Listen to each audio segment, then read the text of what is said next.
And Newbie took game 1-0. So we have the final moments there. We'll be able to check that out and we'll get a better picture here between these two teams. And EG gave away a first pick Lesh, getting Queen of Pain in return. And Bounty Hunter. Yeah, which, I mean, it's dubious giving Lesh Rack away, I think, in almost any circumstance. And it didn't really seem like they were very well equipped to deal with that, on top of the Storm Spirit. And they had 3 Invis heroes. A lot of teams don't even like picking 2. But I mean, it was a newbie performance. It's pretty interesting because one of the strengths that we have talked about a lot for EG is that we feel like PPD is an incredibly good drafter and captain and never gets outpicked. To me, he has like that one rare off game, like say every 20th game or something, where the draft just, he has a plan and then it gets thwarted or he overthinks things and just ends up with something bad. I feel like this, personally for me, this is an outpick. Like, pretty clearly newbie have tons of ways of fighting. EGs they have like a very specific way things need to happen for it to be favorable for them, and Newbie just took full advantage of it. I think even more so than the wildcard teams, like Newbie have nothing to lose because they already won a TI. They're just like, we're just here to see what happens. You bring up a good point. I mean, not the invite guys will just hang out and crush EG. No pressure. Not that they're taking it lightly, but they did win TI once. Of course, in some senses, they are defending champions, but at the same time, as we've been going around and just listening in, it sounds like the general attitude is they don't look at themselves as a favorite. So in that case, sure, we're defending champions, but we have nothing to lose. A lot of people in the community aren't expecting Newbie to do that well either. So they probably were a lot more relaxed going in against EG, who are definitely one of the favorites, at least in terms of the community.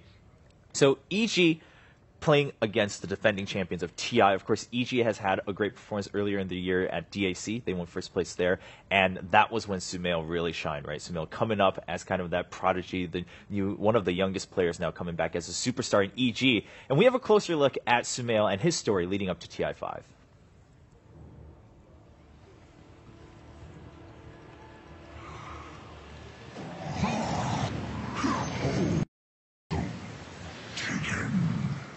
When I first met Sumail, I knew this kid was going to be big.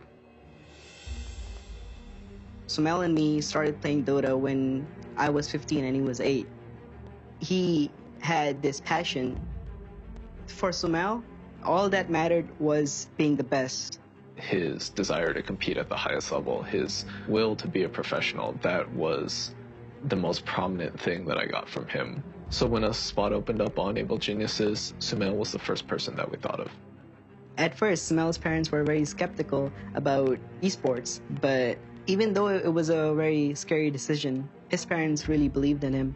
I lived in Pakistan for 15 years, and growing up, I wanted to play so bad that I sold my bicycle just to play for more hours. We had no car, so I bought a small pit bike. It was only meant for one person, but we got like 4 persons on it, and we rode all the way to the gaming zone. We just started playing the whole day. Pakistan doesn't have much resources to fulfill the needs of gaming, and to play the game, it's very easy over here. My dad worked really hard to get me and my family here. I live with 8 family members in a small apartment, and I share my room with 3 family members. It's really mesmerizing for all of us. And he's been playing so fast, never tired, never get bored. I play about 9 hours a day. It needs a lot of hard work and dedication, and in Dota there's always something new, so you just can't stop. Sumail's entire life revolves around Dota. Aside from school and his family, this is pretty much his life. This is what he's been doing since he's been 6. I think he's established himself quickly as one of the most skilled mid players in the game. But I think what's going to be really important for him as he develops is how he interacts with his teammates. I have a lot of room to improve, and Fair is like the most experienced player. So I've learned a lot from him, and I think he's like one of the main reasons I'm here now. At Summit 3, I thought I was the only reason our team lost because I just played so poorly. Fair helped me learn just to trust your teammates. He told me that the good players learn from their mistake and not get upset. Instead, they practice out, and that's how you become the best. Sumail's definitely a confident player. He came in at 15 years old and somehow managed to win the biggest prize pool outside of the international. And a lot of that had to do with his confidence in himself. If he didn't have that, under all of that pressure, I think most players would have just crumbled. all this fame, all this money, all this glory, it didn't change him. That's the best part of who he is. He's really ambitious. He always been saying to his mom and dad, let me do this, and one day I'll make you all proud of me. And he's doing it. He's on his right path. I'm excited about everything in my future, but I'm possibly more excited than anything else about winning TI5. TI5 is everything. You win this, you win everything.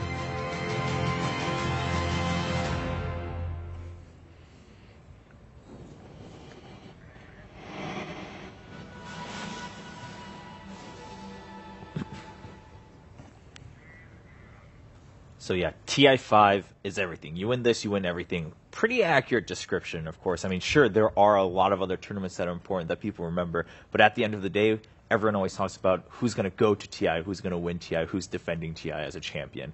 That's been the title, and I mean, Sumail, this kid, really, a kid, right? And coming in, huge spotlight on him, and he says he felt that pressure a little bit, of course, talks about how he was a little bit too hard on himself, maybe, but now, of course, his teammates, especially Fear, bringing him in and saying, hey, listen, the best players will learn from their mistakes, and they go on, and Sumail looks like he's been on that path, coming back in, being a little bit more steady. What do you guys think about Sumail and EG, just overall, Sumail's part in EG? Like, how crucial is he to that team? Well, EG has been one of the teams that have benefited the most from just, like we've talked about it previously, having like the match of young talented player and old experienced, like a steady player like Fear, right? And Sumail, I think when he joined the team, the way they started drafting was that they started giving him a lot of space. They tried to really incorporate him in the team and really set up so that he could play under the best conditions, so that he could shine, because they knew he had the talent, but they needed to make sure that, you know, if you take a player like that, like you said, and put him in a pressure situation with like minimal support, say, from the, and you just leave him on his own, it can, of course, be really dangerous. But I think they, as a team, they incorporated him very well into the EG model of how they wanted to run their team, and it's been super successful. Yeah, and of course, just now, sure, they lost one game to Newbie, but for those of you, I mean, if you are interested, first of all, if you've been following Dota 2 for a little bit, you definitely have heard of EG, and let alone Sumail. But if not, if you're newer still after watching that, definitely go over, feel free to check out our third stream. That's where they'll be playing Game 2 versus Newbie, see if they can tie it up at least, start with a point. And on that note, those two teams are in Group B, and that group started earlier with Newbie versus VP. So we'll take a quick look at the standings here, of course, now wrapping up Group A for the day. So day one, Group A, we're done with it. Even here, we will be moving on to Group B. We've had now a couple matches for Group A. Maybe we can get a little bit of a feel for where teams stand and exactly how much harder maybe Group A is compared to Group B as it comes up here. But LGD going strong, as we mentioned earlier. They finished 2-0, so 6 points. Secret and Complexity, 4 and 3 points each. And then we do have Navi Fnatic with the ties, and then MVP, Cloud9, IG, all with only 1 point each. So no team ending the day with a 0-2 record. So that's a pretty good sign for things to come. Things do seem to be pretty even on the side of Group B. Again, only one match between Newbie and VP. They tied 1-1. So we'll be finishing that group up in the later half of the day, see how the points pan out. On Group A, so far, of course, we've only had certain matchups. We haven't had all the teams playing round robin. Anything surprise you guys, Ben, or is it just so far kind of what you'd expect? Pretty much what I'd expect. I don't think there's too many surprises. MVP, I think, taking a game off Navi, I think Winter and I were actually pretty surprised about. I mean, Navi dominated them in game number 2, but in game one they struggled. Yeah, MVP Phoenix definitely gave them a run for their money, and I think a lot of people weren't expecting that particularly. I mean, sure, we talk about Secret losing a game to Fnatic. Maybe that's a little surprising to some people. But MVP Phoenix, the fact that they're still here to put up a fight after the wildcard play-ins, and after they struggled a little bit in the wildcard play-ins to secure that second spot, that would be something to keep an eye on. Now, for Group B, for us, this is the moment Syndrome's maybe been waiting for all day. We are going to watch 2 Team Empire games in a row. How excited are you about that? I'm really excited because I think relative to like the general expectation, it seems to be like across the panel and across the world. I think I'm expecting more of Empire than most are, and I'm just really curious to see them play, as well as, of course, Vici Gaming. Oh, this is not good. Yeah, that's right. We'll get you some water. I think I'm good. So, yeah. The Empire versus Vici is going to be really interesting to see because, yeah, those are 2 teams I expect a lot from, and I'm just curious to see if they get off on the right foot. All right, Winter, what about you? I mean, as Syndrome was just mentioning, Empire, it does seem like there's a bit of a split in expectations. A lot of people they kept mentioning like Empire has a lot of potential. They were sad that maybe they didn't make it to the qualifiers at ESL1. They are here at TI5. Some people still have hopes, but is it too early to tell? What are your thoughts on Team Empire? I think they have a lot of potential as a team. They are young and a lot of ambition. They play very aggressively. It's very suitable in the current patch, but in the match versus BG, I'm actually more interested to see which BG Gaming actually showed up, because they're not on a very good run, and they have very high expectations on their back. And from what I heard from someone like a reliable source, that they're actually reverting back the drafting position towards FY, because recently, for the past month or so, Hao has been drafting after joining the team, and there were mixed results, and obviously they weren't really too happy about it. And for this event, FY is drafting again for the team, so I'm very interested to find out how is the form of the team in general. Yeah, we should note, of course, Vici Gaming last TI was looking pretty strong, going for the run all the way, then got stopped by Newbie in the finals and just had to rest at second place. Coming in, do you think most people, Ben, can have that same high expectation that they have a very good chance of making it all the way to the finals, or do we have to wait through the group stages to find out again which Vici is here? I chatted with Ice, and I was like, I don't know whether to place you guys like 3rd through 8th, or anywhere from 3rd through 8th. He's like, I don't know either. so I was like, well, that means he's not confident he's top 2.